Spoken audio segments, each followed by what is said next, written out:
Guardians, we've picked up a high-gain transmission. Origin point is somewhere along the coast, near the Cosmodrome.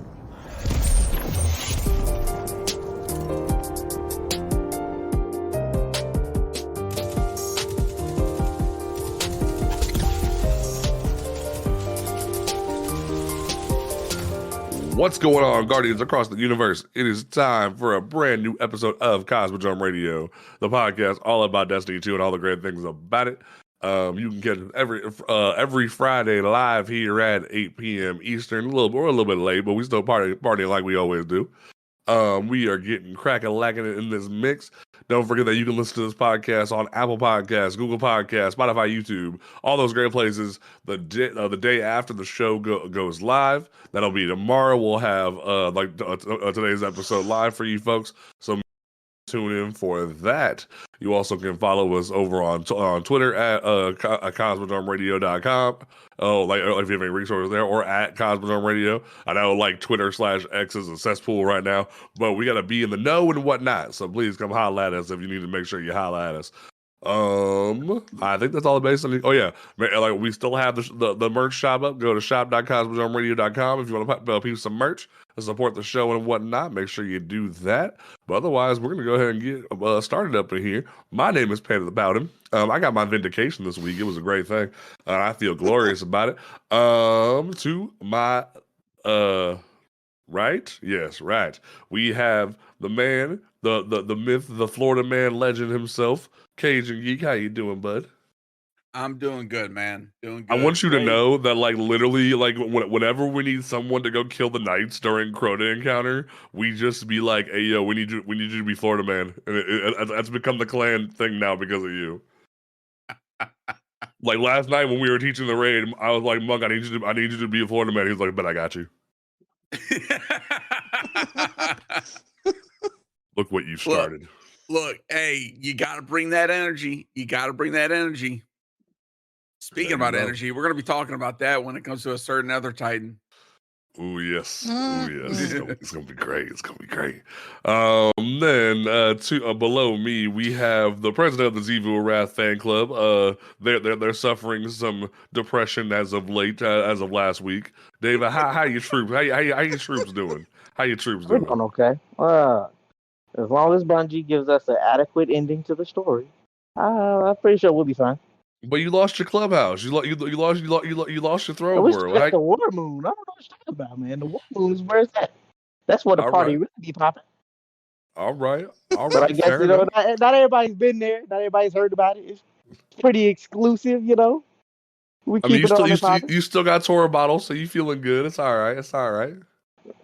Okay. And then we have the queen of the story times on stream. How you doing, Sour Ma? I'm doing good. Still waking up from my nap. Don't mind me. Oh, don't trust me. I'm right there with you. All right, folks. Let's go ahead and dive into the mix. The past few days have been rather spicy when it comes to the Destiny community. We've gotten some updates when it comes to the TWID, when it comes to Joe Blackburn himself did his first live stream that he promised where he would play the game and interact with the community and whatnot. It was a very interesting time in the Destiny community where we got some answers, we got some things across our desk that we wanted to hear about for a while. It has been a very interesting time frame here when it comes to the game, and we're gonna start with the stuff that happened with that whole situation, and then we will dive into the TWID. So definitely bear with us here. All right. So first thing, I am Negro Damas. I foretold all of y'all motherfuckers. I spoke it into existence that everyone was going to be like, Checkmate comp, Checkmate trials. We want Checkmate all the time. And none of y'all wanted to listen to me. None of y'all wanted to listen to me. I told y'all. Hey, don't look at me. This community... Don't look at me. I was with you on that. I was like, they're going to do it and it's going to suck. I told all of y'all motherfuckers except for Tower that literally we need to be bracing ourselves for the end of the apocalypse, because literally all these people want is space Call of Duty. They don't care about the abilities. They don't care about the mix of the abilities with the gunplay. All they want is a world where they can 3-tap with their hand cannons, and literally they said in the TWID that they're making it so all hand cannons can 3-tap, well, regardless of resilience, which is freaking stupid. Like, they are literally enabling a mode where it's gunplay all the time, and that is the main focus, and nothing else matters. And literally, I said, if we keep enabling the community with this mode, it is literally going to be the main thing that everybody wants for everything about this game. And I told all of y'all this is going to be bad for the Destiny community, and none of you listened to me. And Okay. look what happened. Okay, Look here's what what here's what I'm going to say about this. When the overall community is giving positive feedback about this mode to the point where Bungie and the PvP strike team is like, you know what? Maybe we need to bring this to the larger PvP community. And so what happens then? What happens then when the majority of the PvP community and the Destiny 2 community embraces Checkmate and says that this is better? Okay, we're going to have two scenarios. It's either A, going to be for the long term, the betterment of the PvP community, because like I've said before, they're trying to tone down the chaos that is in PvP to try and give a stability, a stable sandbox, right? Right. Or two, it's going to be good for the short term, but in the long term, they're going to start whining and say, oh, we want our abilities. We want our freaking nade spam. We want this. We want that. And it's going to prove one simple point. No matter what Bungie does, people aren't satisfied. They can't win. Exactly. Here's what I'm gonna say though. So here's the thing that I want to say here, and it's in relation to the next thing that we're gonna talk about. Banner of War. I had told everybody for multiple episodes, for multiple different TikToks, for multiple different live streams, that they are not going to nerf Banner of War once they fix the part of it overlapping with different Titans in terms of the abilities. They were not going to nerf Banner of War, and I was right. And the way that Joe Blackburn phrased it, of him saying it plays into the Titan fantasy, we're not going to take away from that, is something that we need to get back to. We need to get back to that space of developers saying, we don't care what you want. This is the game that we developed. We know this is an RPG at its heart. It plays into the fantasy. Because here's the thing. If the developers would have stuck to what they said about Titan Barricade back during the Firelight podcast a few months ago, where they said you just have class envy, Barricades play into the Titan fantasy, Barricades wouldn't have been nerfed. But they came and they gave into the PvP of the fan base who just wants Call of Duty. And I don't like when my gameplay is slowed down. I don't like it, and they get annoyed, and it's freaking stupid. They don't want dynamic gameplay. They want shooty McShoot where nothing is different, and that's all they want. And it's frustrating. Yep. That's the biggest flaw with the PvP sandbox as a whole. And people will be like, well, Panda, you have a low KD. You don't know anything about PvP. Shut the fuck up. Yes, I do. I'm trying. Like, I'm literally to a KD isn't as important as the experience. Just playing PvP gives you the experience. If your argument to someone is their stats, such as GM reports, such as freaking dungeon reports, I'm gonna get to that. Crucible, etc. If your first instinct is to go check someone's freaking report and then criticize that, you're elitist, you're freaking gatekeeping, and you have nothing to argue about concerning what the person is bringing up. And to that, at that point, I'm going to tell you right now, I will ignore everything you say at that point. Right. Like, there's a larger conversation with that's been brought up in the communities this week. I want to say that for the last time of the evening. But in terms of that, yes. The issue at hand is people and the thing about it is I will agree with what Cage has said to a certain extent that there's been overwhelming praise from the larger PvP community, but look at people like I said no bad. Look at people like Cool Guy who have openly said all they care about is the gunplay. They don't care about the abilities. They don't care about the supers. They don't care about the everything else that goes into the mix. Their main focus is the gunplay because they want Space Call of Duty. And I'm not knocking them, but this isn't the game for that. Bungie has proven that fundamentally over and over and over again that this is not the game of for Space Call of Duty. We need to go back to Space Call of Duty, go play Halo. And everybody says over and over again, we want to go back to yes, but everyone always says we want to go back to the 30th anniversary where abilities were tuned well, where guns felt great, and we were in a comfortable state. I agree with that statement, but here's the thing: we were there. Literally, the only difference between 30th anniversary and now is abilities are a little bit too uptuned, and hand cannons aren't the only good gun anymore. We're in a really healthy place in the meta that no one wants to talk about. The fact where hand cannons, pulse rifles, auto rifles, SMGs can all thrive in a healthy primary meta. But all you want is your hand cannon, and when hand cannons are the only dominant thing, you have a panic attack. And they're like, oh, well, when hand cannons don't feel good, PvP doesn't feel good. Shut the fuck up. There's people already talking about freaking with the next patch that auto rifles are going to be in the new meta. Oh yeah, no, like everyone's already said that 600 RPMs are gonna be, that's gonna be great. Like auto rifles are gonna be great, but then everyone's sees the TWID and they're like, hey yo, for Checkmate, hand cannons are always gonna 3-tap. You know how terrifying that is for anybody who tries the Checkmate game mode and they walk in and immediately get tapped, and they have no way to counter, no way to figure out what they're doing wrong. That is not how a hand cannon should function. If someone is able to just go tap with no with no way to counter, no way to deal with, when every other weapon in the game, pulse rifles, SMGs, auto rifles, etc., need more bullets and have longer TTKs to kill you, that means there's no way to counter hand cannons. That's the biggest flaw with this game is everyone these tap systems.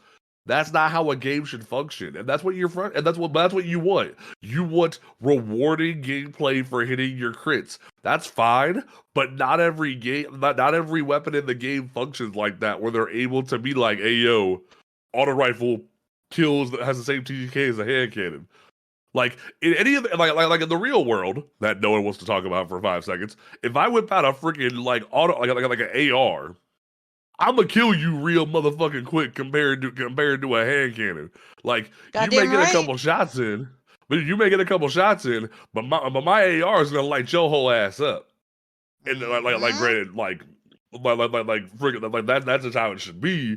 But no one wants to talk about that. They want rewarding gameplay, even though rewarding gameplay in your eyes is a myth.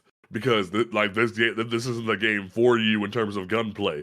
Wait for Bungie to make a PvP only game where abilities aren't in the forefront of the game and it isn't half RPG, half FPS. Okay, I'm done.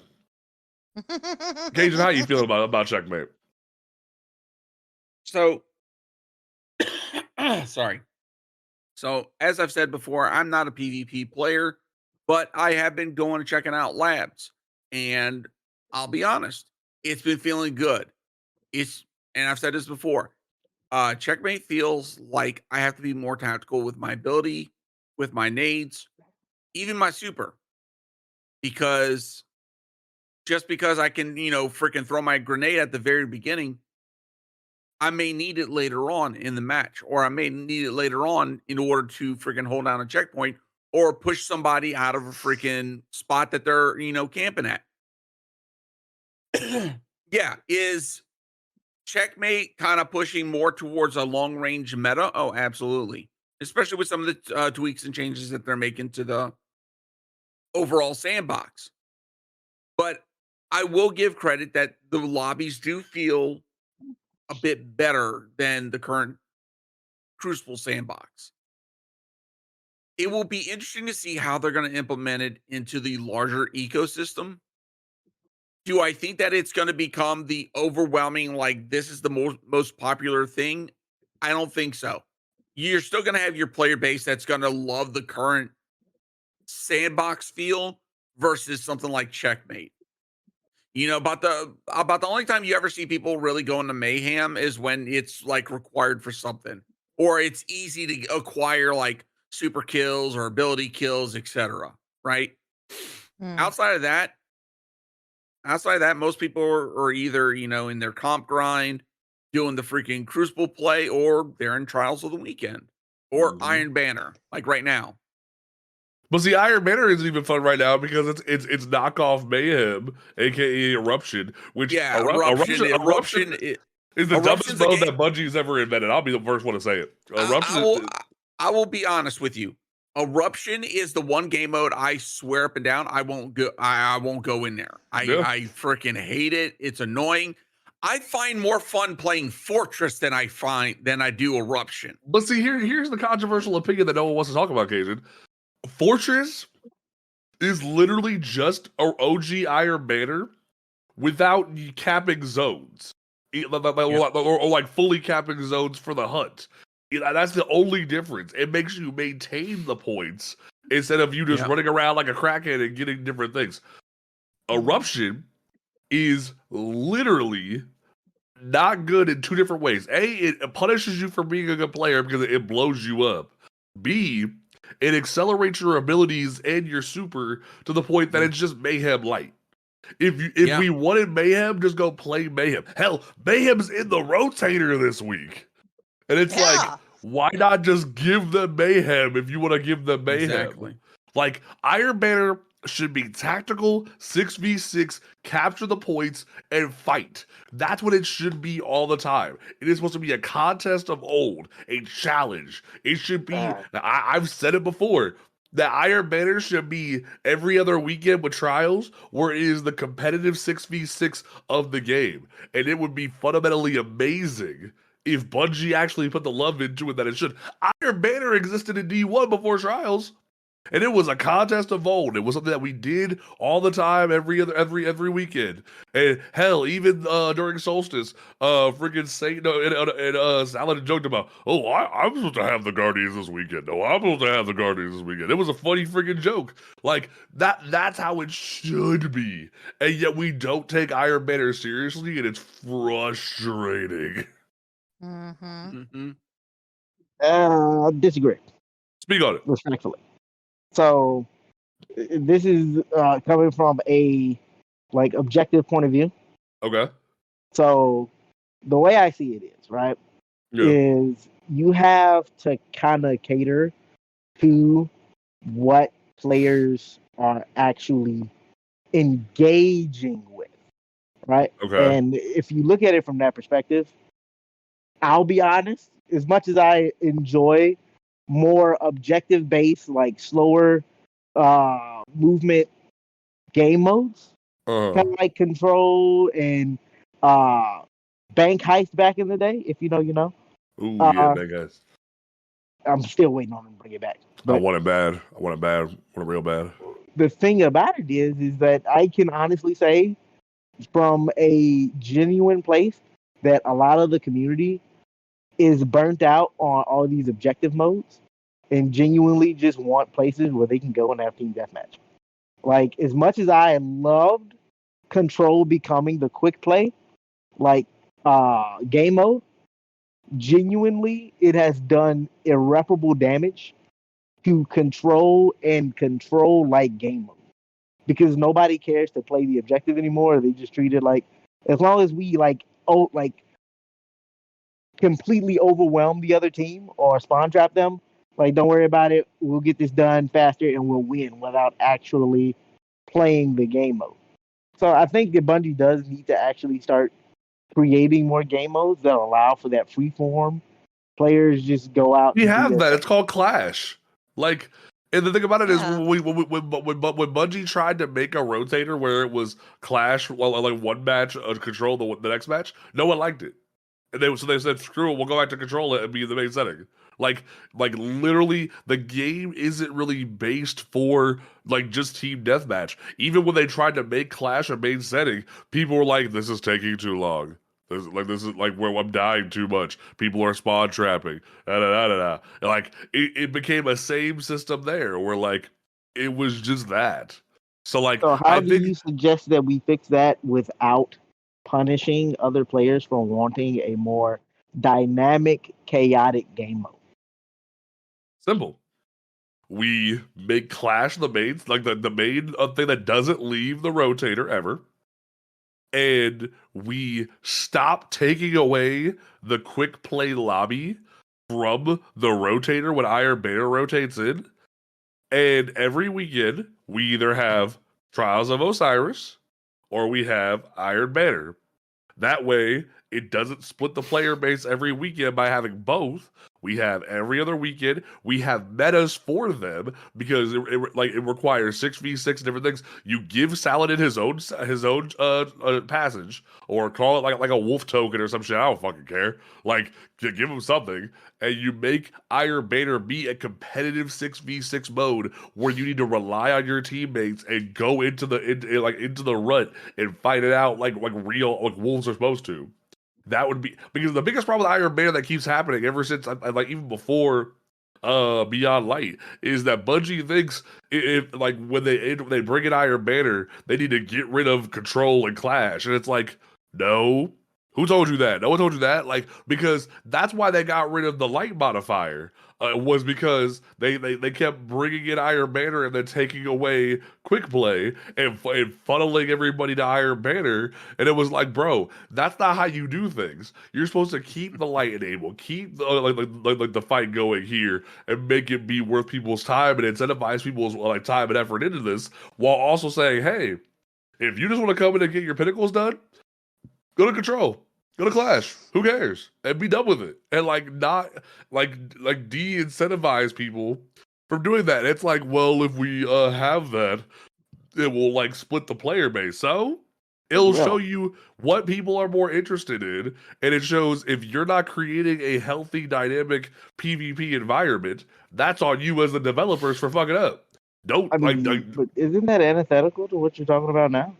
What in you the mean? sense that right now more people are calling for more Checkmate.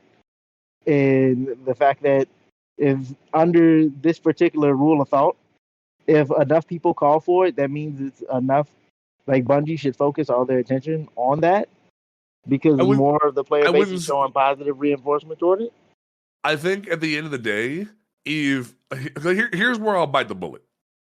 If we get to a point like next year where it is like Checkmate trials, Checkmate cop, no one listens to Panda, and they don't care about the RPG elements, I'm gonna just sit in my chair, go do GMs, and have a good day. Because at that point it means PvP was never for me. Bungie never lost their own vision when it came to PvP and stopped giving a shit about the RPG elements, and they're catering to a fan base that only wants Space Call of Duty. And at that point, it's not for me. And I will debate people to the end of the end of time. Already there though. Like, I'll be honest with you, I call a spade a spade. We've been there for quite some time. I disagree. I think I think the community wants it to be there. I think Checkmate is the first step into Space Call of Duty, because we've had a like the 30th anniversary was the first sign of we can have a balance. And then Bungie was like 3.0s, and it was like, what are you doing there, boss? And it just caused a whole lot of problems in the mix. And everyone's like, oh my god, ability spam. And it's like, bro, the only thing that's good about the only thing that's good about finally someone fucking said it. Oh yeah, no. Past Nation just said it straight up in chat. Checkmate is just literally D2 vanilla. And what's so funny is everybody hated D2 vanilla. They hated. I'm the only person that enjoyed D2 vanilla. Yes, like, literally. You're not the only one, Devo. You're not the only one, Devo. I enjoy a slower, like I enjoy a slower. All we heard from the content creators was hating that. Like, yeah, because they like chaos. Like legitimately, they hated double primaries. They hated the slower TTKs. And now they're like, we want TTK slower. We want this and bad. It's like, bro, what do you want? Like, I feel like Ryan Gosling yelling at yelling in the rain. What do you want? I'm telling you, you gotta start looking at the player like psychology. Players of this game do not want slow, methodical. They don't know what they want. Win your duels, PvP. That is not what just said. They don't know what the fuck they want. They don't know what they fucking want. They really don't. Every other week, every time something new comes out, it's we didn't want this, even though they were begging for it a year ago. Literally, that's the thing. It's two warring factions, or less than that. That is the way that this game goes. PvP, PvE, no matter which side you go, you got two warring factions that feel like the game should be pushed far in one direction or the other. Like PvP, you got people who want stuff to be more like gate-kept and super hard. On the PvE side, you got people Dave, hold on real quick. Hold on, Dave. I genuinely need. I don't know who you watched or who you heard from, but I genuinely need you to like take a step back, and I need you to like take that myth of the majority of the PvP community wants to gatekeep shitty players out, because that is I have never in my life, regardless of like what we just said of people don't know what they want, I've never heard a single content creator in this space advocate for keeping lower skill players out of a game mode. They have never once said that. I will advocate till the cows come home that no creator has might hear that from like the only people who say that are the assholes who come in from COD and who specifically want space COD. That's those are the only people who are saying that kind of shit. Even the people who are the top 1% who thrive off of trials carries, they want those crappier players to come in to give them an easier time. No one truly wants to gatekeep people out of PvP. Even when there was the talks of SBMM, unless you're a bigot. Unless you're a bigot, yeah. At the even when there was the talks of between SBMM and connection-based matchmaking, at the end of the day, these people just didn't want to feel like they're sitting in a McDonald's dining room when they're playing a PvP match. That's all they wanted. Like, I've gone back through so many freaking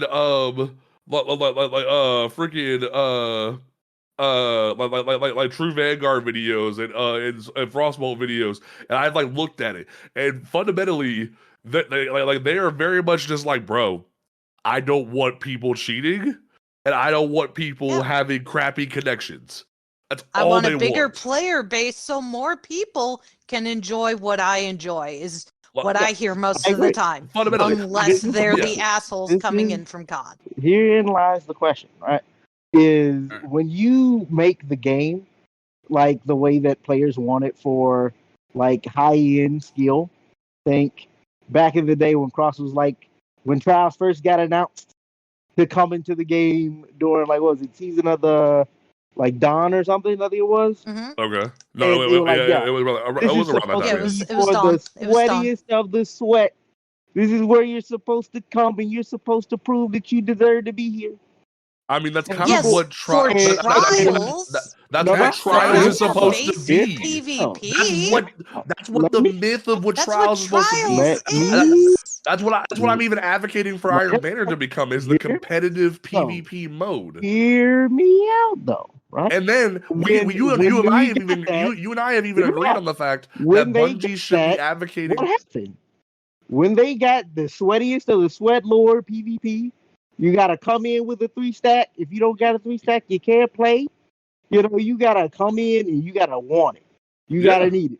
What happened?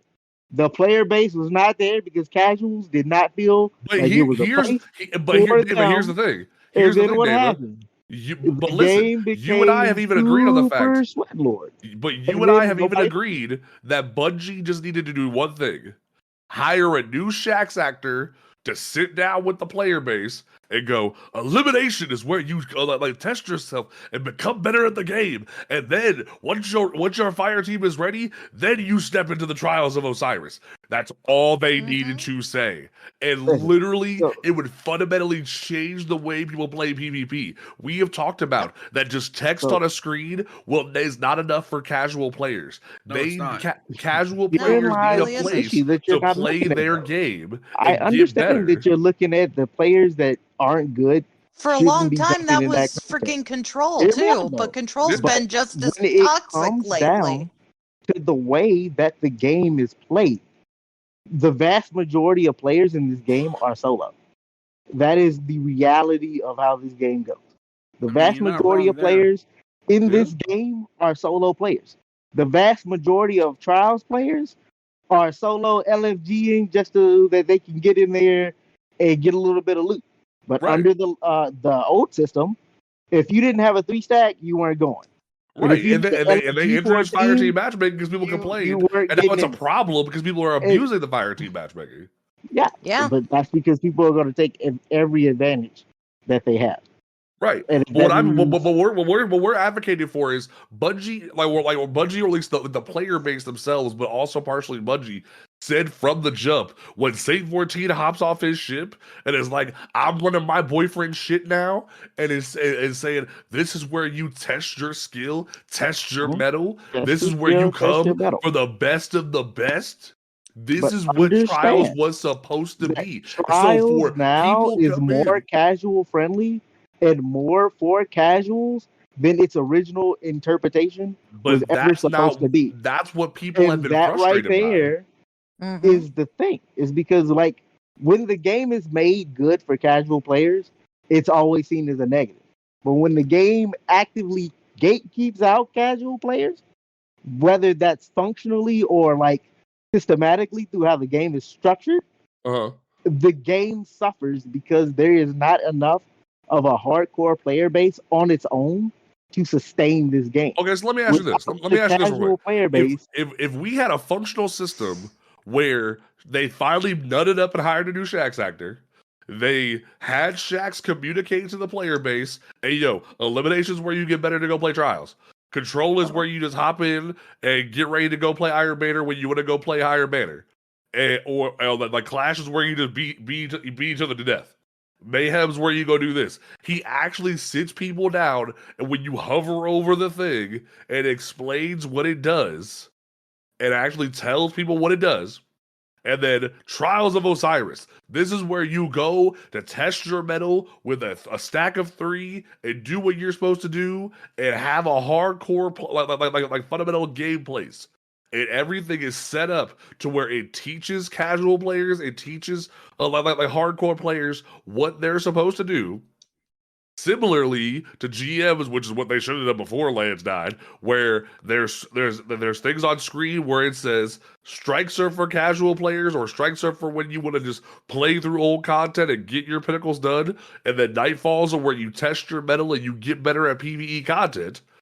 In that perfect system, is that gatekeeping, or is that Bungie educating their player base and showing people this is where you go for when you want to do this? This is where you go when you reach this specific threshold of skill level. So are you asking, just for my clarification, yes, is it better for Bungie to actually set expectations and like a actual like roadmap to where you should be as a player? Yes. That's fine. Perfectly fine. That's what I'm advocating for. That's what we've said on the podcast previously. Because we keep having this argument of like David, your hardcore stance that we keep coming back to is PvP is innately toxic. PvP is innately gatekeepy. When nobody ever said they wanted to gatekeep casual players out, and I keep trying to dispel that myth. And just because they said, "Hey, we want Trials to be hardcore," doesn't mean they're gatekeeping. They're going off the expectation. Hear me out. Okay. If making Trials super sweaty and like the way that the hardcore players want it, actively drives away its player base and puts it into a place where it becomes unplayable, Will that be an acceptable outcome? Okay, let me return that with an equal question. If Bungie had an actual roadmap where it was set up of trials is for hardcore players, elimination is for casual players. You go here for this, you go here for that. But to your question of if like the system was set up that way and it was driving away casual players from trials, if the rules are established correctly and Bungie actually established the rules correctly, is there an issue? Yes.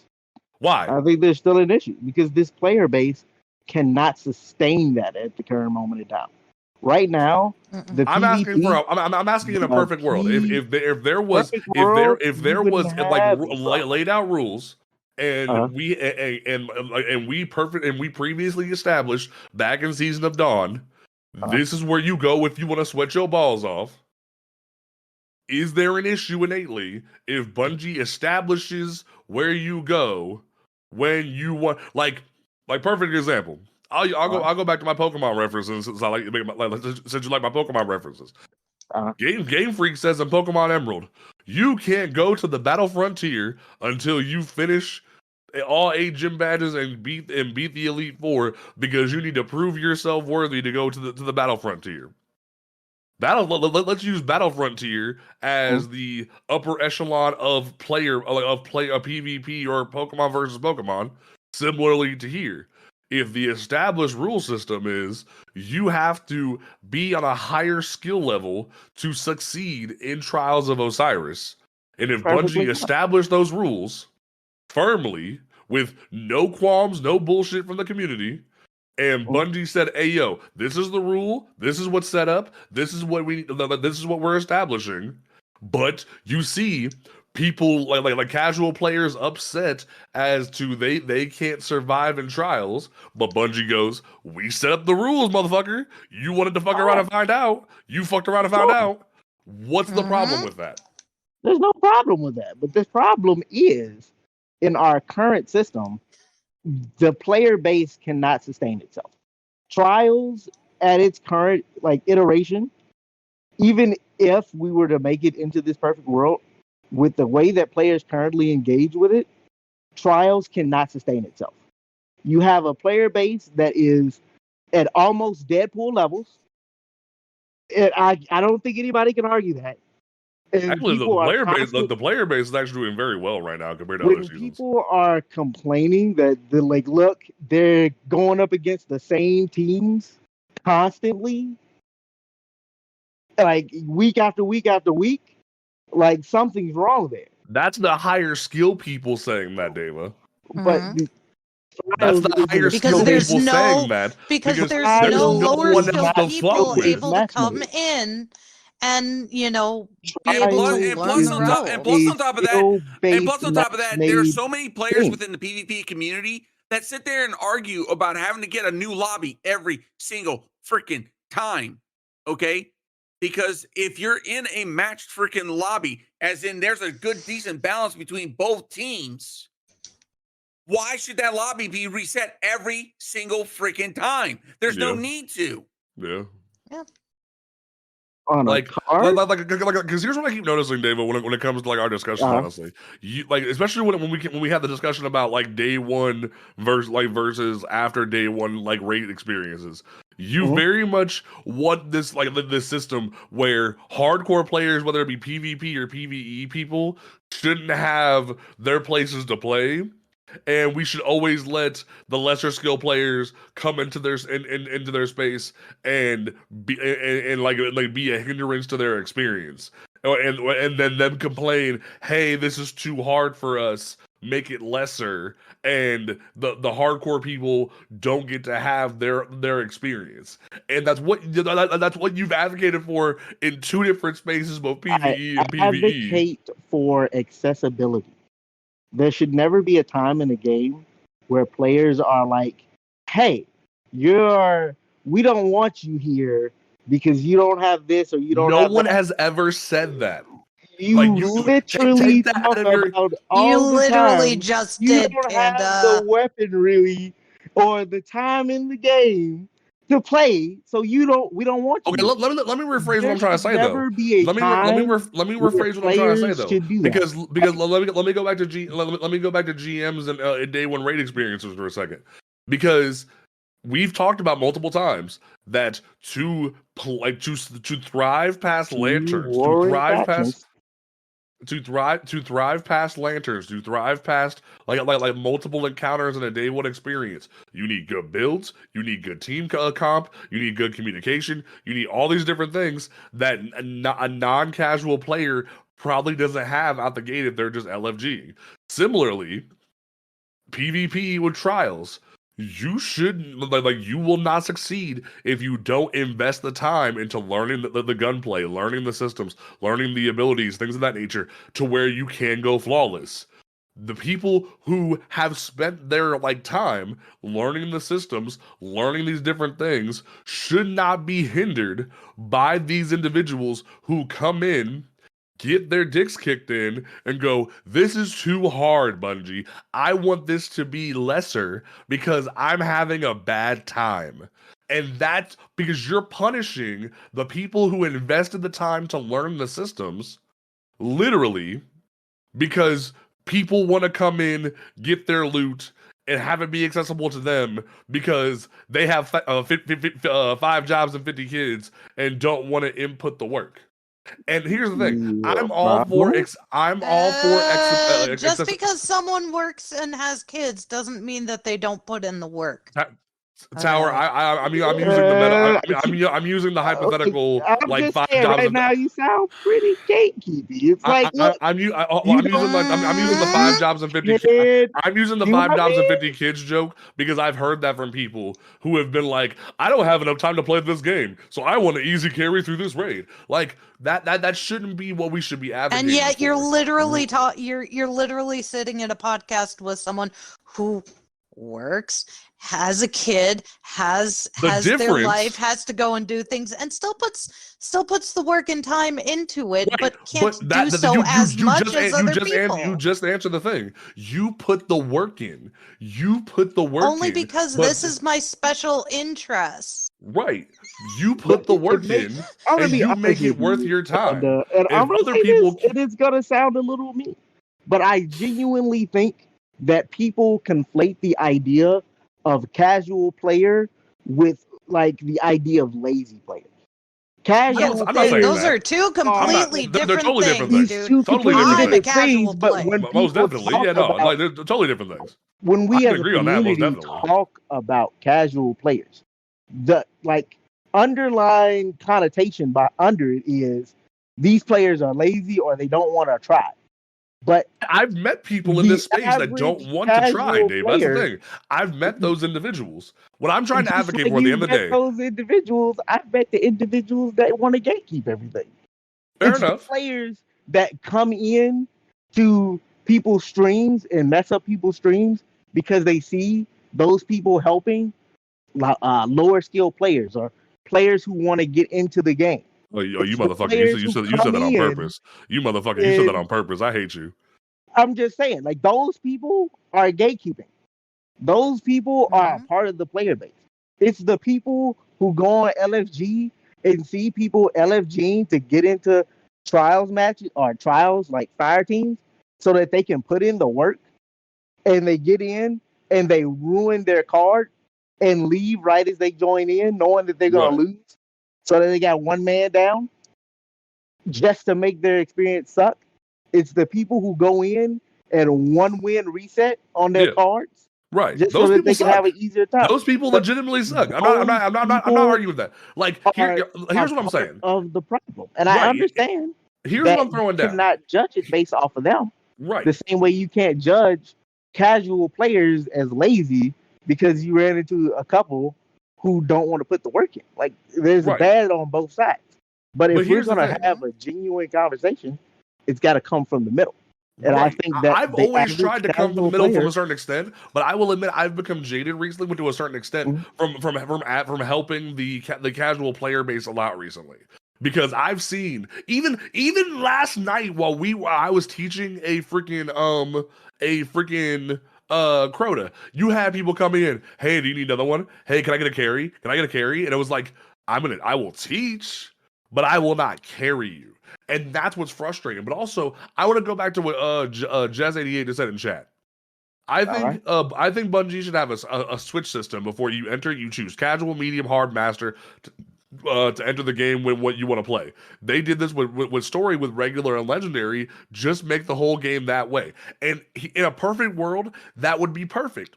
But Bungie has already tried to implement those kind of systems with GMs, with day one raid systems where they establish light level is going to be this shit's going to kick you in the dick, etc., etc. Same thing with trials. They said this is going to be this skill level. You need to play at this skill level to achieve the goal. You need to get this and this and this and this. And when Bungie sets the expectations of this is going to be this way, we keep seeing across the board, I think this is too hard, Bungie. Make this lesser. And it punishes the people who invest the time. Like someone like me or someone like you who busted our butts to prep for the day one and enjoyed the difficulty, enjoyed the challenge. There are people who are saying we don't like that this was so hard for us, and we want even lesser than what Ron was on day one because we want to enjoy the day one experience. That is horrid.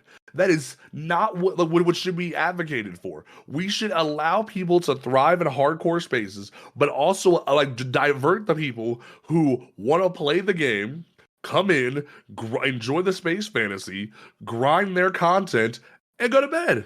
There should be a place where everybody can play the game and thrive in their own space without gatekeeping, without punishing, but also not punishing the people who want the hardcore experience. Because it seems like every time Bungie tries to make something for hardcore players, it's seen as gatekeeping just because of the difficulty.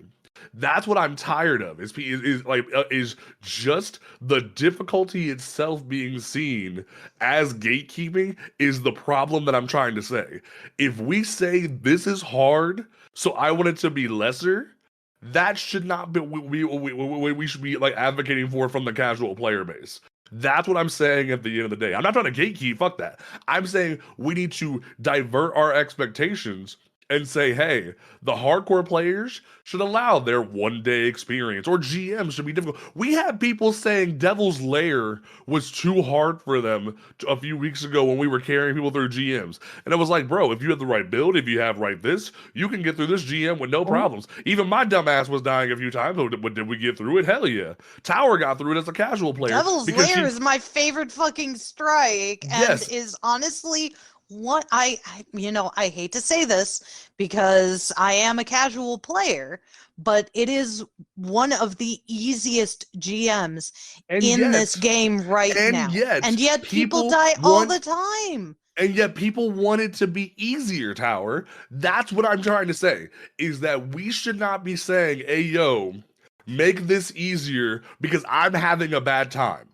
There should be, we've said it on the podcast before, there should be a level of effort that you put into the game, and but then we walk it back, or at least Davis seems to want to walk it back and say we want everyone should come in and be able to fuck around and find out. I believe that everyone should have a fair chance.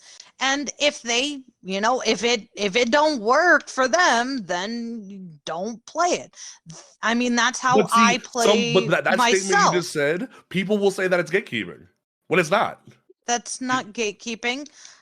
I'll give an example of something that I've been doing myself recently. Okay. Go for it. I've been attempting to solo Grasp of Avarice, which love that. By all accounts is one of the easiest dungeons currently in the game. I have been having struggles getting past the ogre by myself. However, I also understand that I have multiple builds, that I have weapons, I have abilities, I have ammo, I have classes, I have subclasses that I can play around with. I can mix up. I can, fuck around and find out with, as long as I understand the ins and outs of what it is that I'm, attempting to do. I've done Grasp of Avarice many times in fire teams. I've duoed it. I've trioed it. I've taught it to people. So I understand the mechanics of that dungeon. But regardless of how much I may understand the mechanics of the dungeon, it's much more difficult to go into something when you're doing it as a solo player, when you don't have that team backing you up, where you don't have the ability to say, hey, I need you to galley something, and you're the galley. You're everything. You're the moat collector. You're the, you have to open up the doors. You have to go kill, the 50 knights or whatever it is. You're the one who has to watch out for the, bajillion thralls that are coming at you and that will smack you if you're looking in the wrong place at the wrong time. Does that mean that I think nobody should try to solo dungeons? Hell no, absolutely not. But you have to go into the mentality of, and Kai said this earlier in the chat. In fact, they were quoting their 9-year-old child.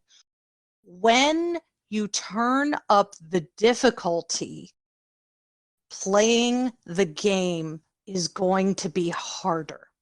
And people have to understand that. When you go into a GM, it's going to be harder. That's the whole point of it. That is difficulty going from normal to expert. You have to, and people don't go into it with that mindset.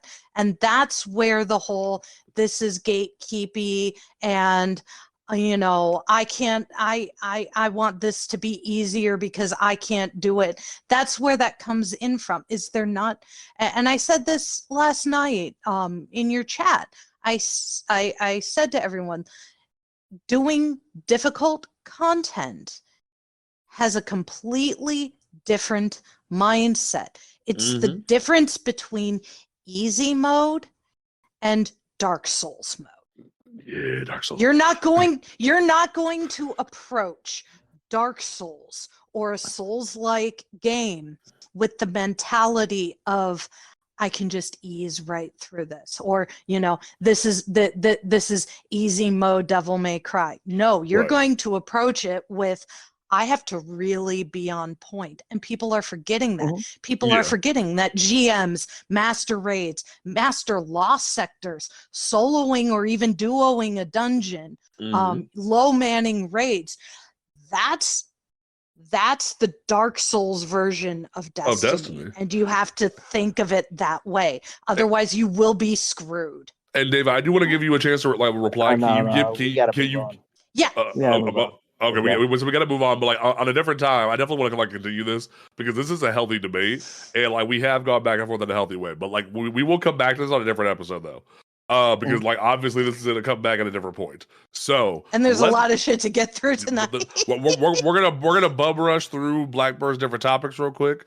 Banner of War. I told y'all motherfuckers it ain't gonna get nerfed. I told you it's great. Banner of War staying. Me and Cajun are happy. It's gonna be a great time. Does anyone have any problems with Banner of War staying? Because I will murder you. No, I'm absolutely. No, Banner has been my best friend. Thank you. I'm absolute freaking happy that Joe addressed it right there. And yes, he was doing a Nightfall. Running Banner of War. But was he using Syntheseps? No, he was running something else. But the fact of the matter is that yes, when paired with an exotic, it is extremely freaking good. Yeah. However, even with a 4-time stack, okay, and now all that is freaking the equivalent of restoration, right? Every time it procs with 4 times, if it just procs faster, you get your health back. The only time you have extra resistance is when you have Woven Mail. Which, if you have a problem with woven mail, just say that you have a problem with Strand overall. Honestly, period yeah. and dot. Let's be real. Outside of that, Banner of War, it don't mean dick shit. You Honestly. will get one shot in a I GM. I was in GMs this past few, like 2 weeks on both Mars and Lightblade with Banner of War, and I was dying to shit. You're not invincible with it. So like people need to like get that. Just because there's been a few people who like have gone into like Riven and like 3-man Riven or like done hardcore content doesn't mean though like the people who just enjoy Banner of War should be punished. We need to stop like we need to stop that kind of mindset of we should punish like an ability or a certain thing in PvE just because hardcore players are like abusing it. Like that's kind of what happened with Loreley, but Loreley was an outlier where you could survive white mechanics and raids occasionally. But at the same time, that sort of like hive mindset of we need to nerf this kind of needs to stop at a certain extent. Okay, UI overhaul. Bungie is still working on to adjust the UI and better provide information to the player, buffs, debuffs. They understand the current frustrating and hope to have something ready for the final shape. Hell yes, I love this because you don't know how many times I get frustrated in a Crota where your well counter disappears just because you want to have your chalice meter on screen. I am excited to see what happens with this. And I've seen some people have takes of like, oh, they need to go the route of Final Fantasy 14. Here's the thing. For those that are not familiar, Final Fantasy 14 literally puts it in your hand. You can freaking reorganize, change every aspect of the UI, make it literally your own. Okay. Here's the thing. That was built from the ground up from when the game launched. Yep. Okay. Yeah, so that's not something that Bungie can do. Yeah, for something like that, for Destiny 2, that would take a monumental effort. Okay, there are several people within the UI team that have touched on this and addressed They would that, literally have to shut down the game for like a month to recode it. Yeah. And that's not okay. Not to mention how long it would take to introduce a new engine or something like that. Right. Oh, no. And I see the comments, and I see some of the comments already. Final Fantasy 14 is the only game that does that. That you're right. They're not the only one, but they were built from the ground up to have that accessibility. Yep. Okay. Because they learned something like Destiny. And that's the one thing. I don't think they learned from Destiny. Destiny 2 is also a game that doesn't allow UI modification or third-party application modifications such as World of Warcraft. World of Warcraft allows those type of mods in order to improve the user experience at their own quote-unquote risk. Yes. So you have to take that little bits of caveat. Bungie's very particular about their system because they're trying to keep. I know we give them shit for the freaking amount of cheaters and the amount of hackers that are in the game, but pretty much they're doing it from their, it's their baby. They're trying to do it as best as they can. Right. So the fact that we are getting a UI overhaul, I'm happy. Hopefully we get more information before final shape, so that way it kind of prepares us as players to what to expect. Hold on, I want to like date check something. Yes, Final Fantasy 14 did come out prior to Destiny. By like a month, if not like that's it. By like that's a month. A pretty sizable time. All right.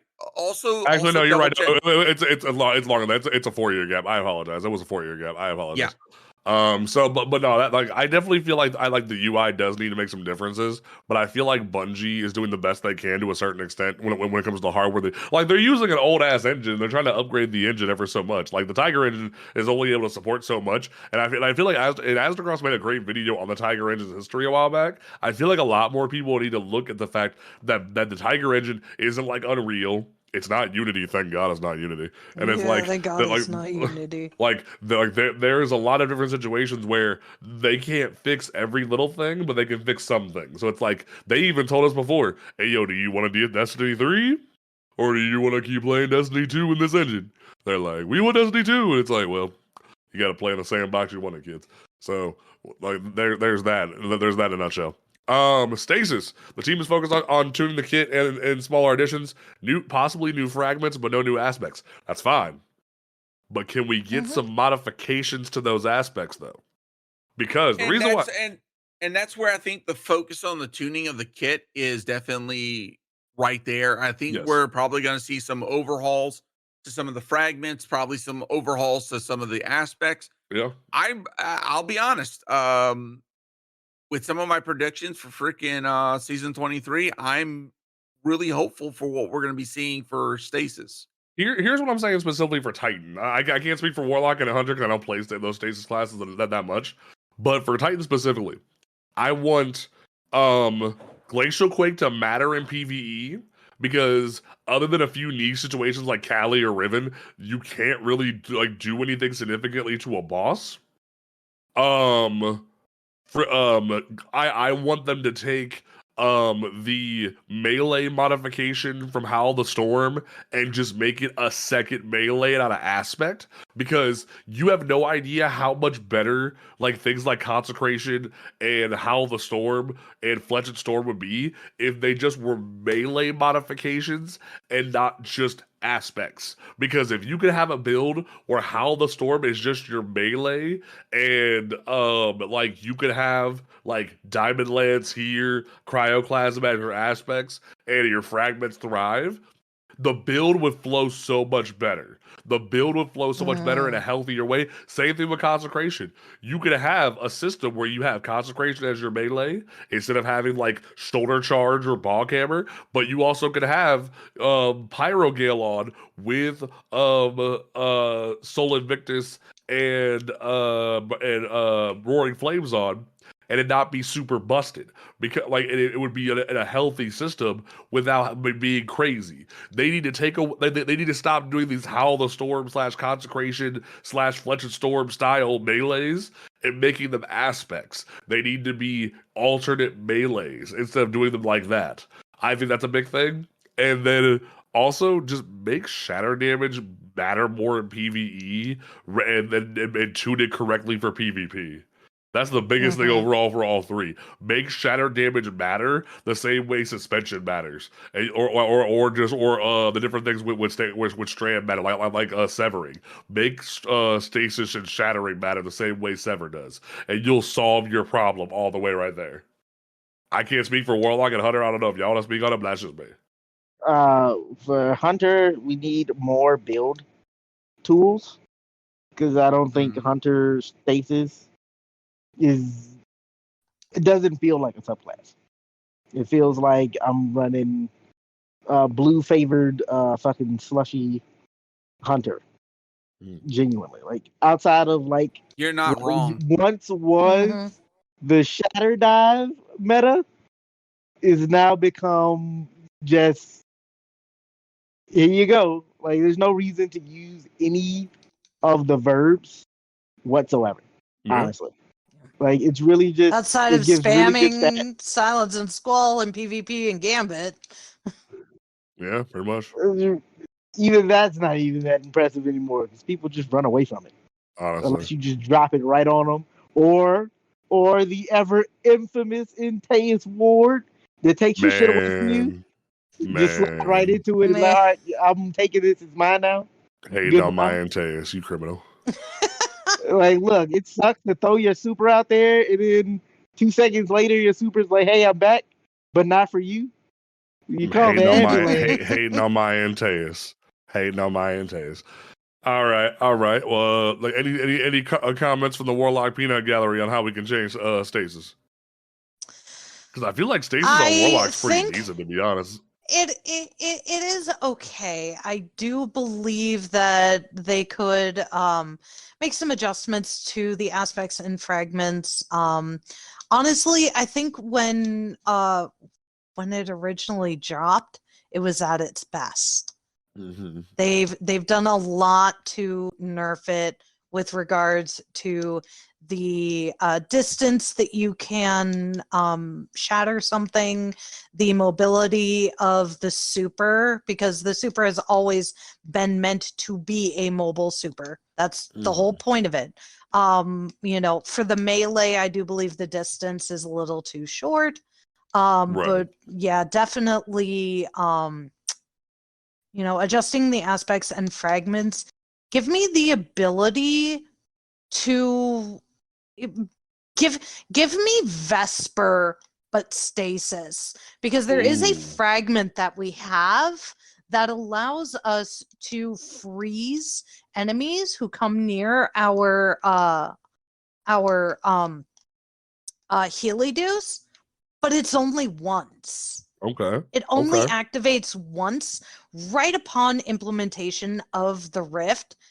Give me that, but Vesperize, and I'll be happy. Fair enough. I think there should be more synergy between exotics and subclasses. Yes, I Because agree. I think you That can really is- just roll that into Vesper.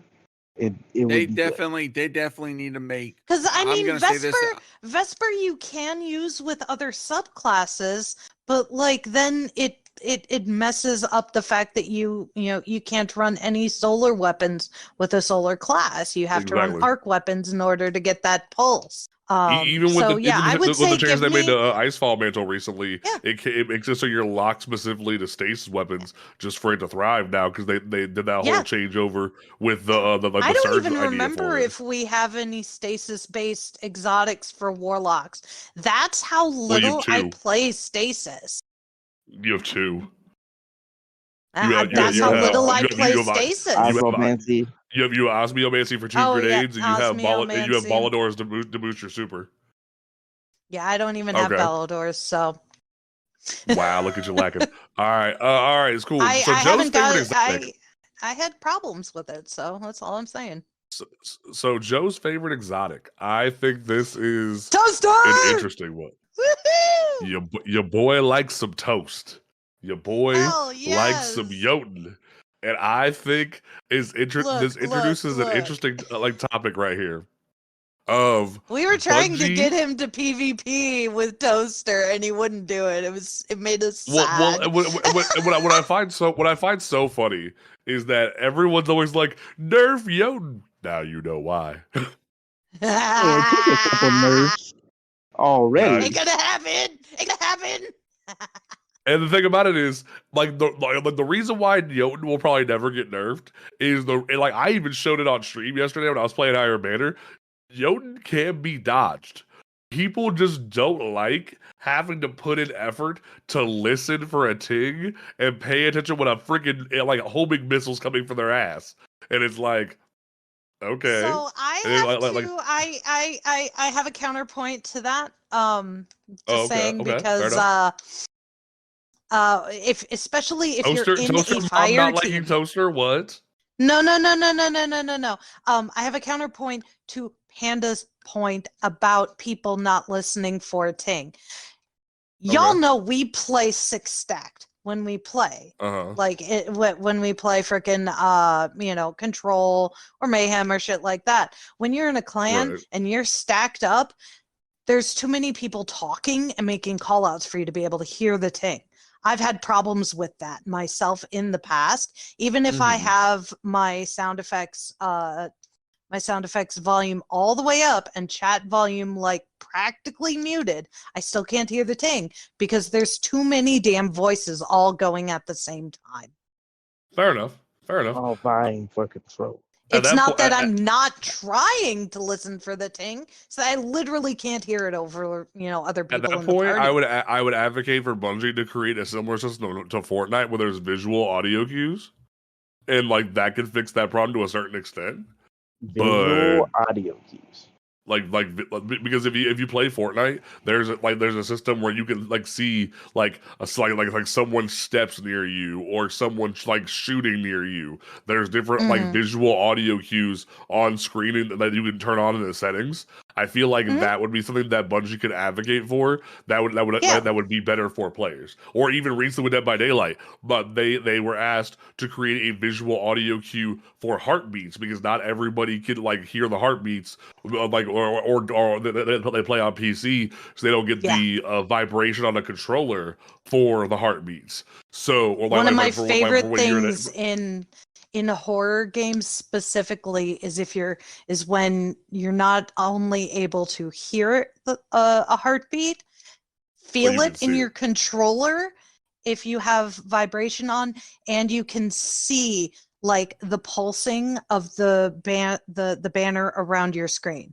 Or like what they do is they have a visual like heartbeat in the player that shows, hey, this is coming near you. You need to bounce.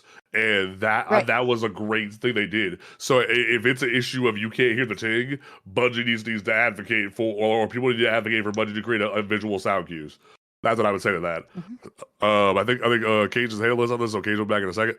So Bungie was saying they wanted to add, or they were asked about adding a contest raid mode rotate or a master like rotated thing. The one thing that I heard was asked specifically was if Bungie would ever consider leaving in master raids and dungeons when they're not in the rotator.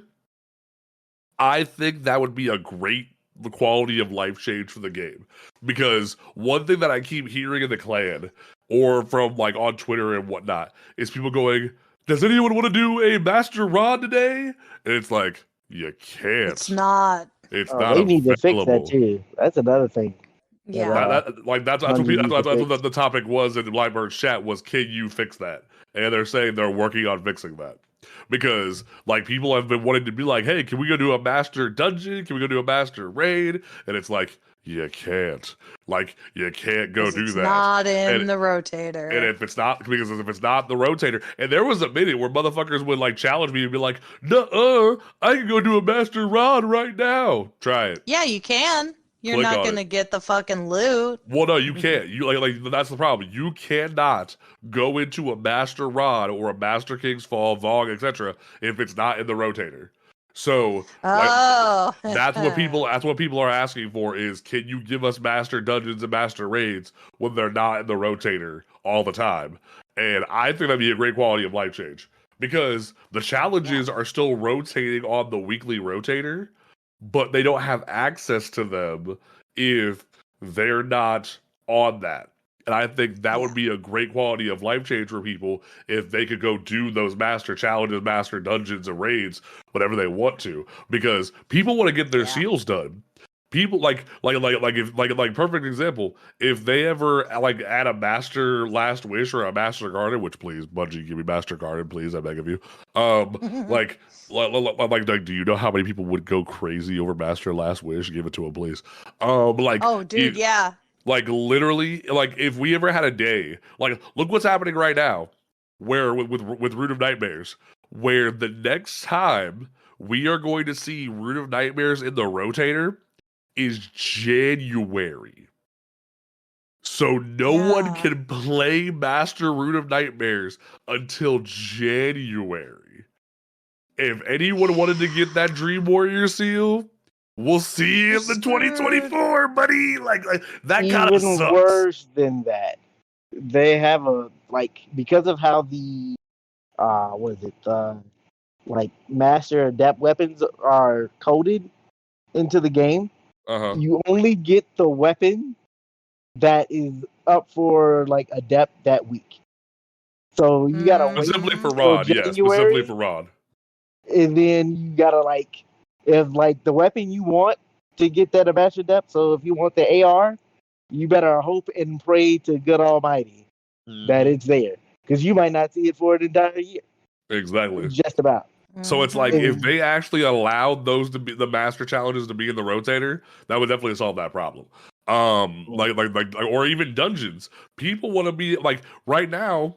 People want to go do master dungeons and like get that challenge done and grind. Do you know how awesome it would be if master dungeons were accessible all the time for people, so people could go grind duality and grasp of avarice for what's the word? I can't think of the word.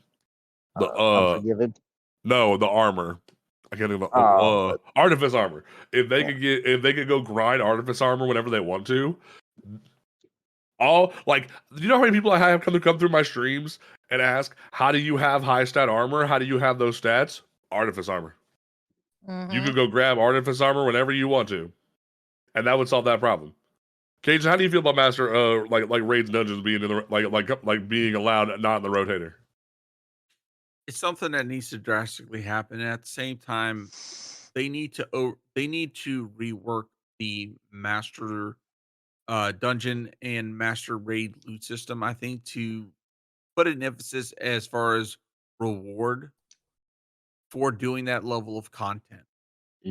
Because I feel like right now, even like let's say for weapons, unless you're doing a challenge, you're not getting an adept weapon. Now, I'm not saying every single weapon drop should be an adept, but there should be something additional. Like, let's give that weapon an extra freaking slot on one of the columns. There you go. It doesn't need to be an adept weapon, but give it an extra freaking perk, in one of those columns to where it's like, okay, it improves the odds of getting that, quote unquote god roll.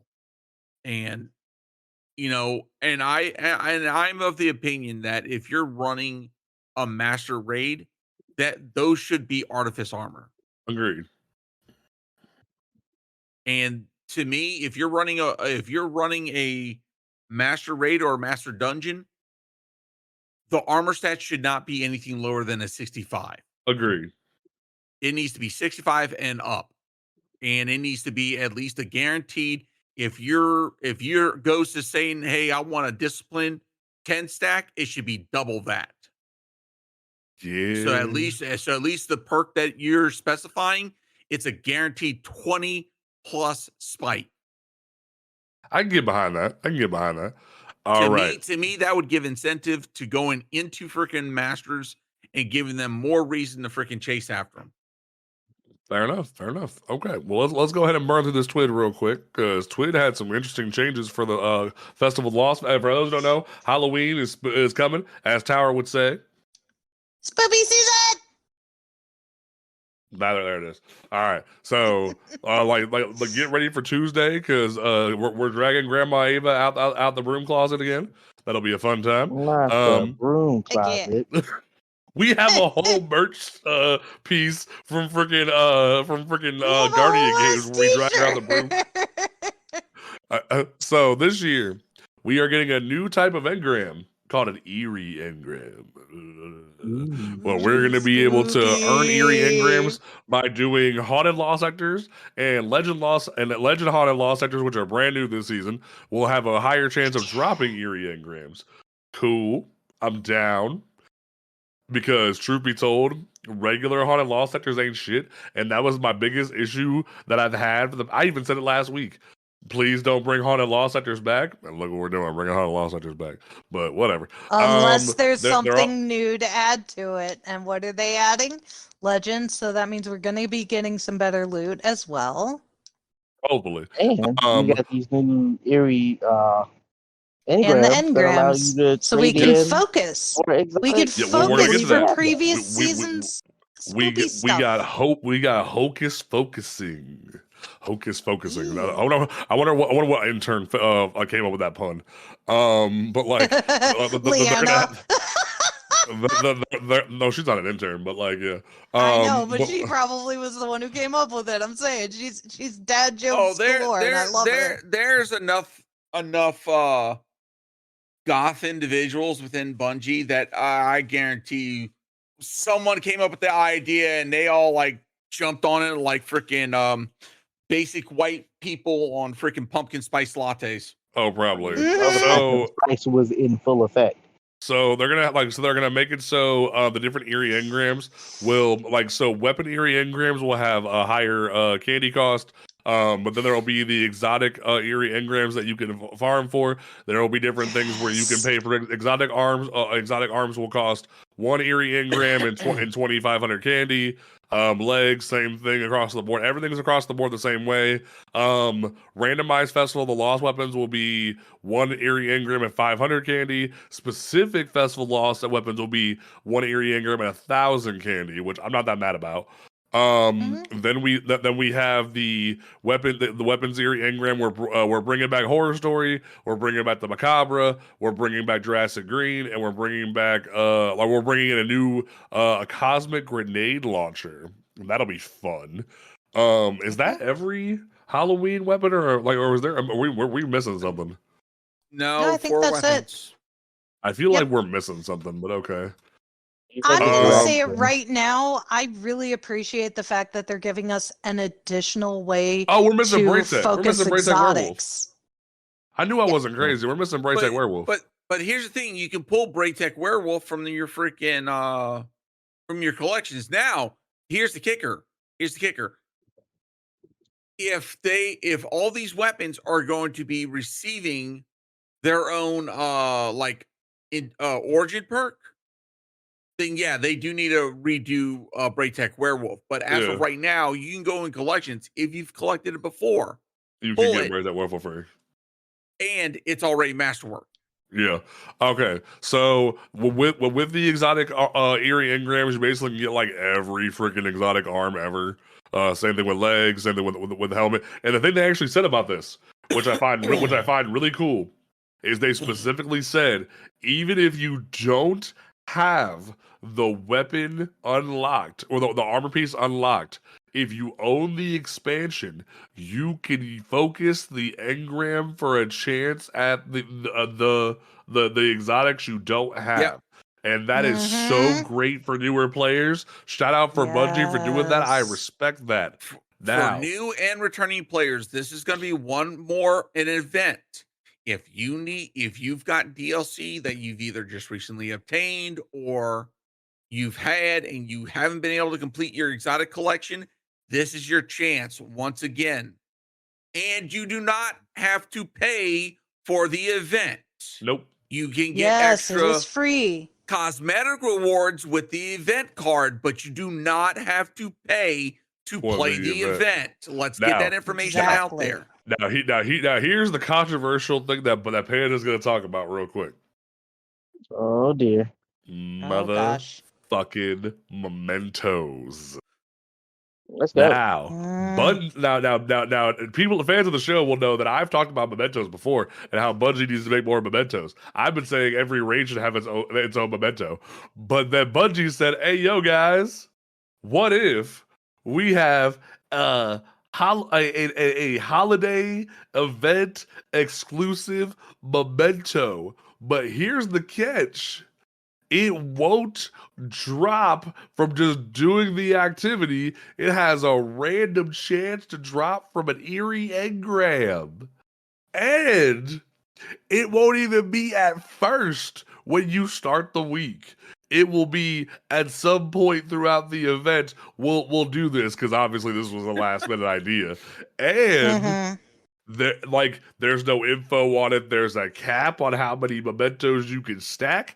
There's no information on if there will be other avenues for to obtain this memento. It is an event exclusive memento. For those who don't know, mementos are things that you can put on crafted weapons to add an extra shader or effect onto them. And this one is like an all blackish maroon type thing. And I freaking don't like it because we already have the struggle right now where mementos can't stack. You can't stack mementos. So you sit there with certain mementos like Trials mementos or Nightfall mementos just sitting in your inventory until you randomly decide to put it on a gun. So what happens now if you want to put a Halloween memento on one of your favorite weapons and then you just at the last minute didn't get one from another eerie engram? Well, tough taco, son. No more eerie mementos for you for a whole year. And I have a feeling this is gonna bite Bungie in the butt. I can feel it. So that's my hot take: is that I'm all for more mementos, but having an event exclusive memento is coasting a line that we're getting real dangerous near. I don't know. It's only cosmetic, so it makes sense. I'll push like this: the moment I get a memento, I'm hauling ass over to the freaking station, selecting which one of my crafting weapons. Boom, slap it in because I'm gonna slide it in. Do not be surprised if every single one of my crafted weapons are going to be Poopy. black as night. Spooky, and I'm all for it.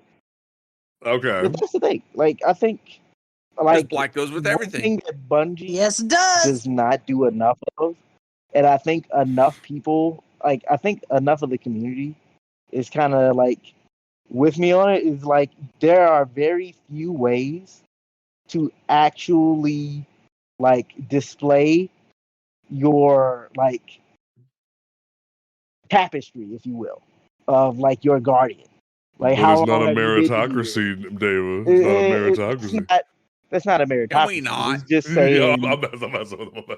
It's just saying that, hey, I've been here playing the game for this long. That does nothing but it's cosmetic only. Fair And enough. a lot of Fair people enough. be like, hey, where'd you get that? Oh, I played the game during like spooky season 2023. Oh, I'm shit. not even calling Can't it get this Festival of one. Lost. It's just spooky season. It's spooky it's season. spooky season I was I mean, playing during it's this short- period of the game. It's shorter terminology, and it annotates an actual factual time in the freaking calendar year. Fair Spooky enough. season. Exactly. Fair enough. October. Halloween. Okay, cool. Exactly. There you So go. they know when they can look forward to having a chance to get it. Fair Because enough. what time is Guardian Games? You tell me. What point of Summer. the year is Guardian Games? I thought that was solstice. Summer is solstice. Spring is Guardian Games. Spring. You're right. You're right. yeah, spring is But the you know, I games. get what David. I get what David's throwing down. All right, last thing, real quick. Bungie is last thing from the TWID rather. Bungie is releasing a free emblem to commemorate the crafting. Yes. I find this a little bit kind of hollow, a little bit because let me explain. Because look at the moral divide the crafting caused in the community. Look at the moral divide that this event caused, and Bungie's like, look, here's an emblem to commemorate your Lord of the Flies moment, where you guys wanted all to question each other's morality. And it's like, damn, But here's Bungie, the y'all thing, some they've done savages. this before. They've done this before with the freaking Prometheus lens and True, Telesto. true, Yeah, true. they did come that. on. Yeah, you're right. This would be like bug game breaking 3.0, and they don't freaking emblemize it in some way, shape, or form. They did that. You're They right. did that when No, bro. Telesto It's like fucking took over too. Yeah, that was It's even like, orchestrated hey, by if Bungie. you Come on were now. playing, this is one of those, hey, regardless if you hated it or if you loved it, if you were around for this chaotic pile of shit that we allowed to happen Have within our fun. sandbox, freaking here's a commemoration, so that way you have a reminder of something They that did we that- don't want to remember as developers. Yeah, They they, had did, fun no, with they it. did Talked it. about They that. did Joe it talked about it. for Mission Blue. They did it for Mission New Light as well. When Destiny Yeah, the Mission Meme New Light, started yeah, taking you're people right. through the freaking gonna say, Dares I of helped out with that. Eternity at low power. I was part of that. I got the emblem. It's beautiful, Yeah, I was part of and that. I'm happy for it. It was great. Yeah, that Hell, was great. half of the I'm not time even mad I at that at was all. gaming with Destiny the Meme. We ran into each other in our lobby, and we're like, "Hey, you want?" Yep, let's go.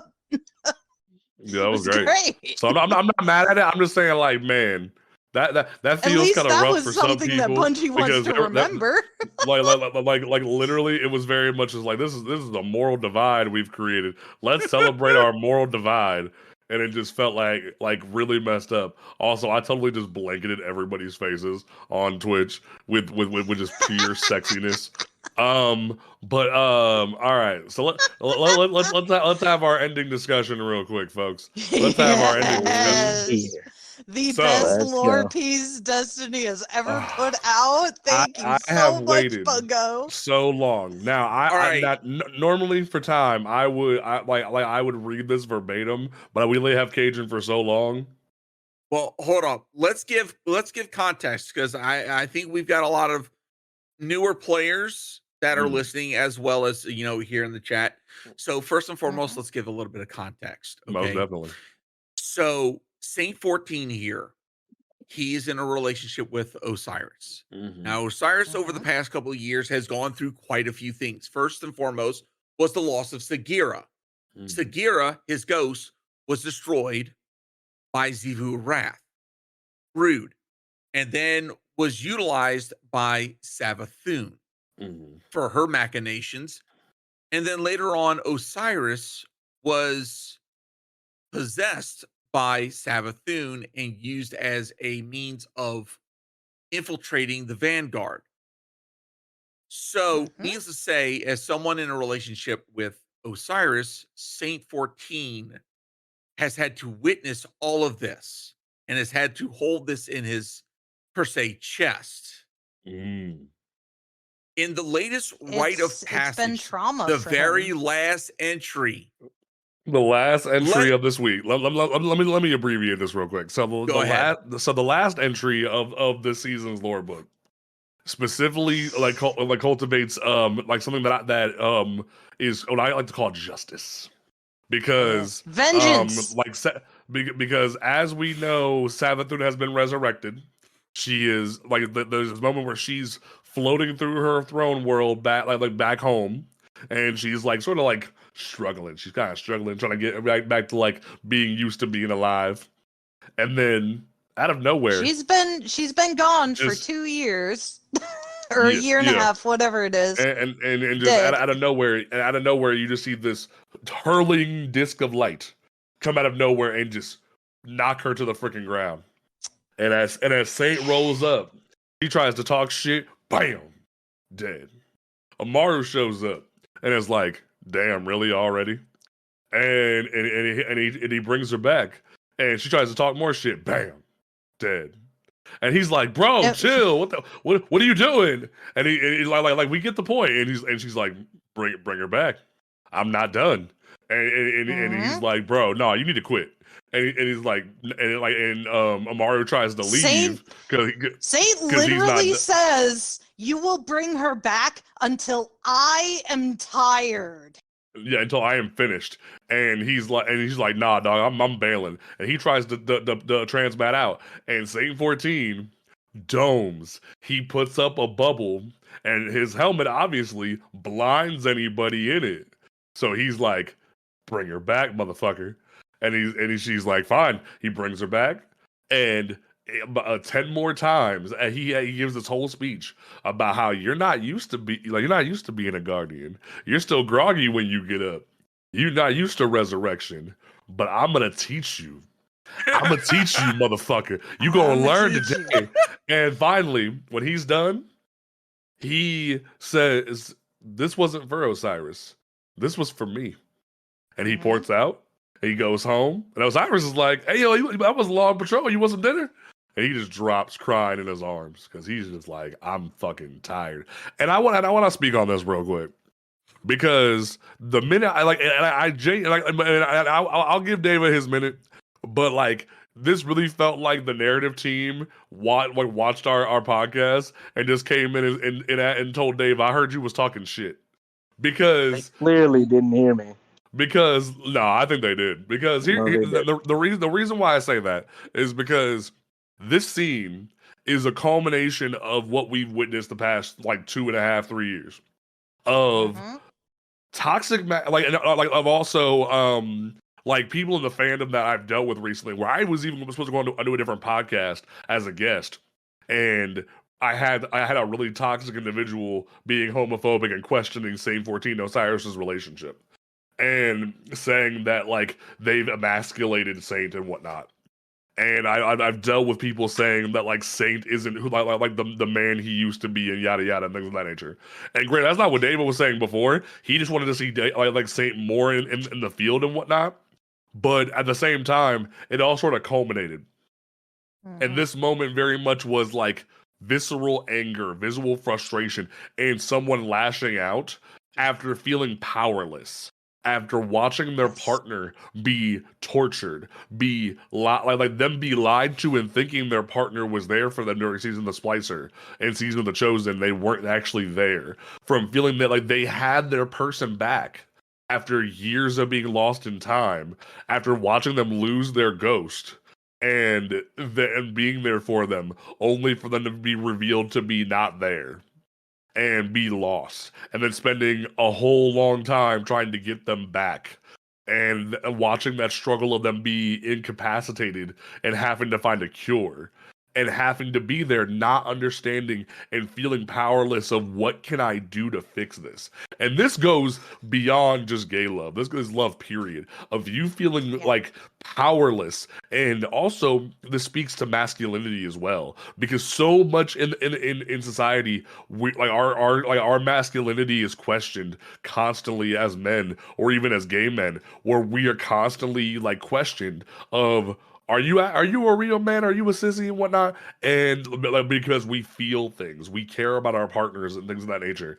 And saying straight and saying this wasn't for Osiris, this was for me.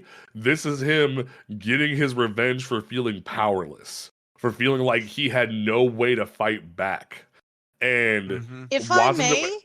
Go for it. If I may, I'd like to kind of chime in as well, because not only is it questioning, like, the whole stereotype of, are you a sissy or whatever, but also this whole thing also kind of pushes back against the stereotype of, quote unquote, all gay men have to be flamboyantly gay as well, that they can't be masculine men.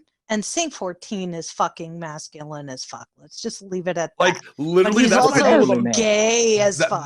That's what I deal with on a daily basis at work or in society. Where like, I'm not constantly like, hi, like I'm not that. I would like to be sometimes, but I'm not that, obviously. You don't have to and be people a constantly act as if gay I'm person that. to be gay. Exactly. And Nor like, do you have to be an overly masculine person to be gay. You just are. Like, and that's the thing. You're gay. That's it. And even the cutscene they released recently with like when Osiris woke up and Saint's speech, people like were judging him, calling him robosexual and stuff that nature, and like saying that this is emasculating the most powerful Titan in existence. And it's like, bro, no, it's not. It's showing that he can have his own soul and his own spirit and whatnot. And it's like that is the true like mastery of the narrative team, is they can take a moment from like within time and say, we will give credence to this moment that we've been working up to, because we can't do it within the confines of the season because we only have so much time.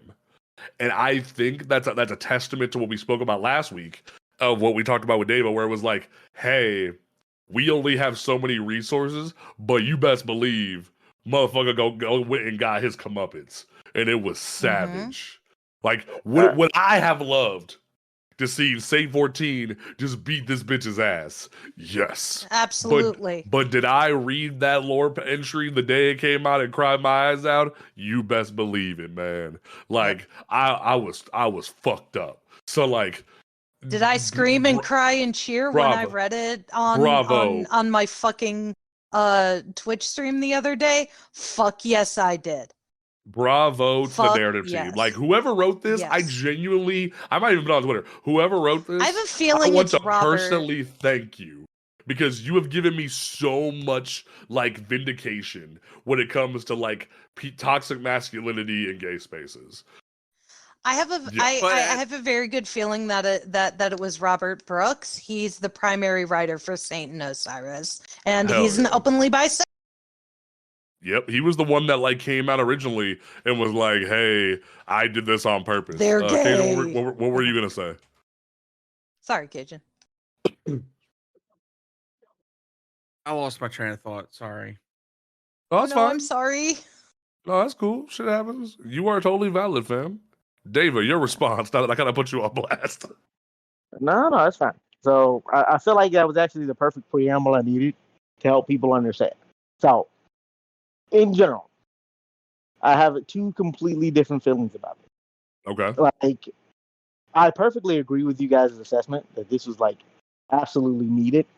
Like, I am happy to see like this kind of writing for Saint, because it answers a lot of fucking issues that I have with this character, especially during like the ending of the season. That was one of my biggest grievances. And like the fact that like over the years, especially with Saint and Osiris, like one of the running stories that's been going on in the background has been like Saint and Osiris's relationship and how the Hive sisters have kind of ruined and besmirched it. Yeah. Mm-hmm. Perfectly, like, and honestly, I will say, legit, the writing that they did with Savathun and Osiris during like Beyond Light, some of the best writing I've seen in this game. Mm-hmm. Legitimately. Most definitely. Which is why which is why this upsets me so much. Because I feel as if the people that are writing the lore are not the people who are putting this lore into the game. And it upsets me. No, that's a completely Because different team. Is 100% way better writing than what we got throughout this entire season in this one lore page. Honestly. But interesting take. The fact that this is something that players have engaged with, players are invested in, and you choose to put it in the book that a lot of players will not engage with because some feel like it's a waste of time, others feel as if, they don't want to read.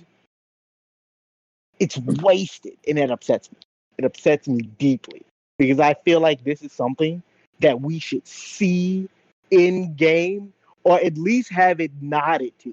Like, you don't have to put this in the game, but you could show us as the player to have an engagement with Saint, whether we just happened upon him after finding the SOS. Like, somebody put out an SOS and we just happened to get there right as he was leaving. And he was like, hey, why is Savathun's dead body here? What the hell is going on with you, Amaru? And then Saint's like, don't worry, I was just leaving. And then you get this lore page and you see what happened.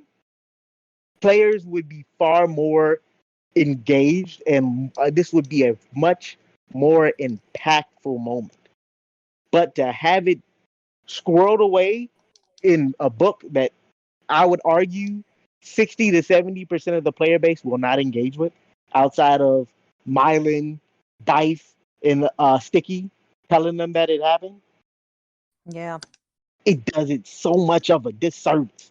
I was so happy to see my boy Saint get his get back because the disrespect was immaculate. And for them to take that moment away from Saint, honestly, I feel like I gotta go and put in an appeal with the hold by the writer's court because my boy was absolutely dashed. This was his moment. I get what you're saying. I get what you're saying too. But I feel like it's just I've adjusted my expectations. Season.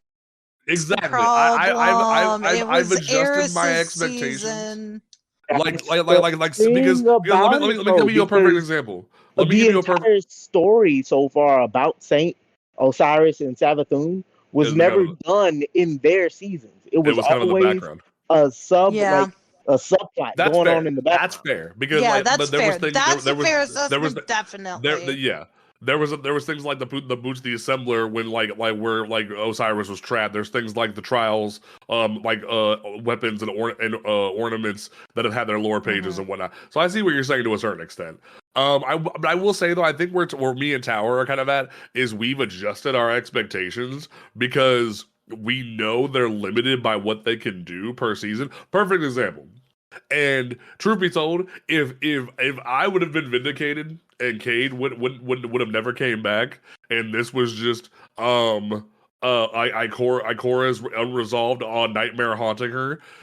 Look what happened during Season of the Haunted. Ikora's nightmare was Cade, and my original theory for the Lightfall trailer was that's Ikora's nightmare. That's not nothing for the Traveler. That's Ikora's nightmare rolling with her. That way she can get through the conflict. And that was enough for me because I read the lore book. I saw the cool nod and was like, bet. And I understand the limitations of what Bungie can do within their seasons. So this was I felt like Captain Holt from Brooklyn Nine-Nine going, vindication, because it felt good. Right? I get what you're saying. I would have loved to see Saint just cut this bitch down. It'd have been great. But I understand the limitations of what Bungie can do. Hell, you know what would have been dope? If I could get like Saint's app voice actor to read this to me. Like, dude, that'd be great as hell. But like sometimes you Get gotta go Brian with what to you got. read it. And I Oh am my totally God. fine. But I think do he's get what on you're Cameo, saying. by That the way. I if he was, I would flip my lid.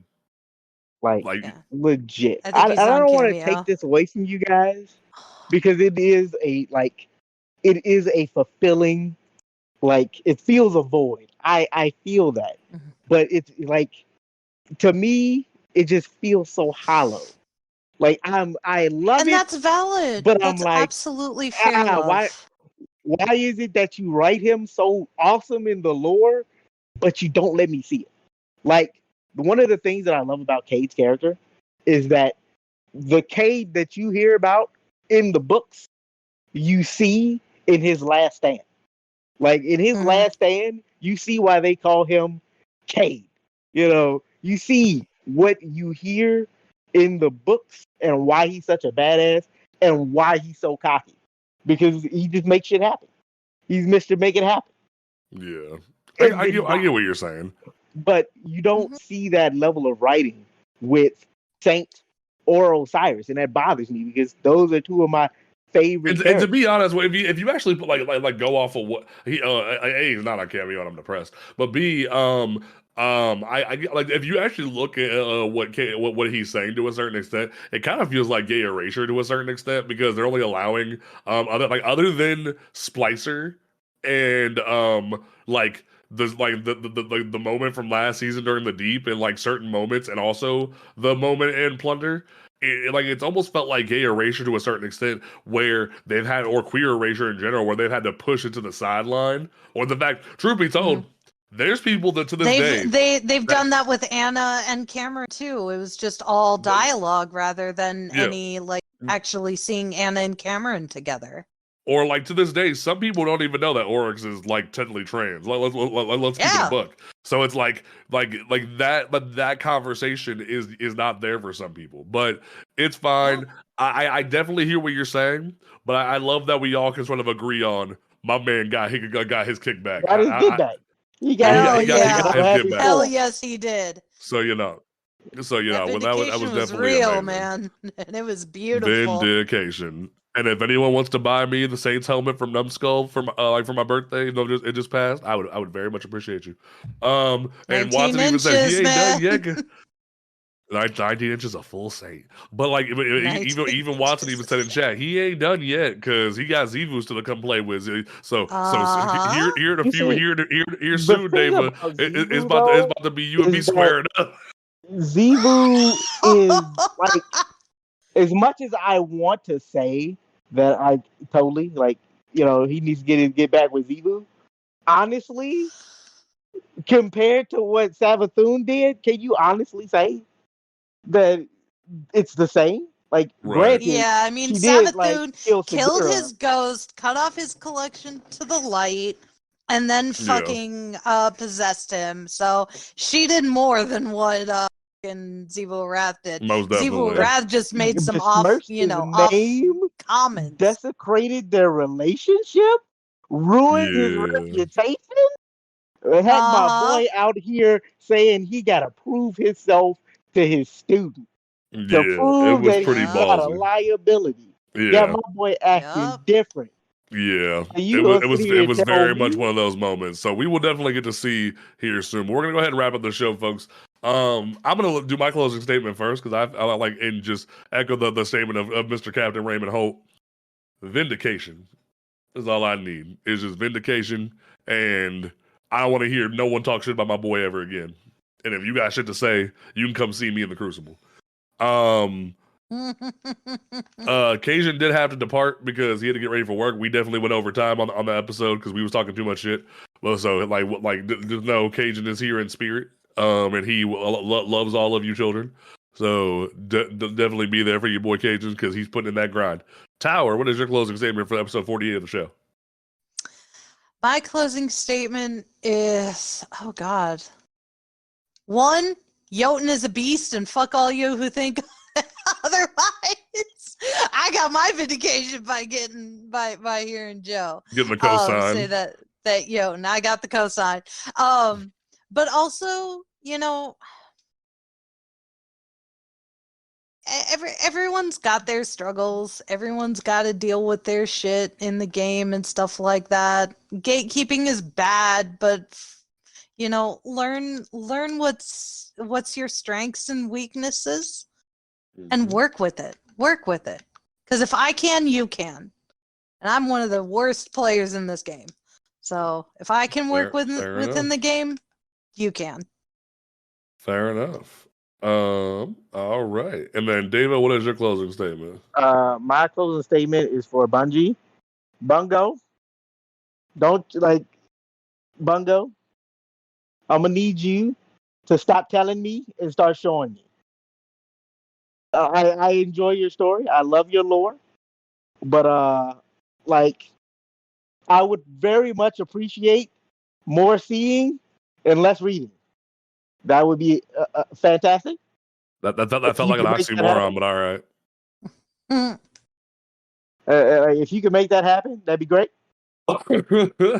All right, folks. But don't forget that you can listen to this podcast on Apple Podcasts, Google Podcasts, Spotify, YouTube, all those great places. We will have episode 48 live on those platforms tomorrow for you folks. Don't forget that you can check us out on Twitter at Cosmodrome Radio. You can check out the merch store, shop.cosmodromeradio.com. Honestly, I might hit up old person and get like a vindication set piece made for Saint. Like I'm not even playing. Like on some real ish. You're about ready to call up Sketchy and be like, I might have to hit up Sketchy and be like, can we I don't know how it would be, because like I want to put Craig in there somehow, like shout like yay in the background of just like beat the ass, but like I don't know how to make it like comical but also respectful. I'd have to like talk to them about that. But like they just call the shirt Vindication. Like there's a shirt that's Vindication. But like we'll have to work on that. But like make sure you check out the merch store. We have the Pride design still there. We have the Raid design still there. So definitely cop those. I might even do like a special edition shirt for Christmas. So like that'll be a limited release. So we'll definitely work on that as well. But we will catch y'all folks next week.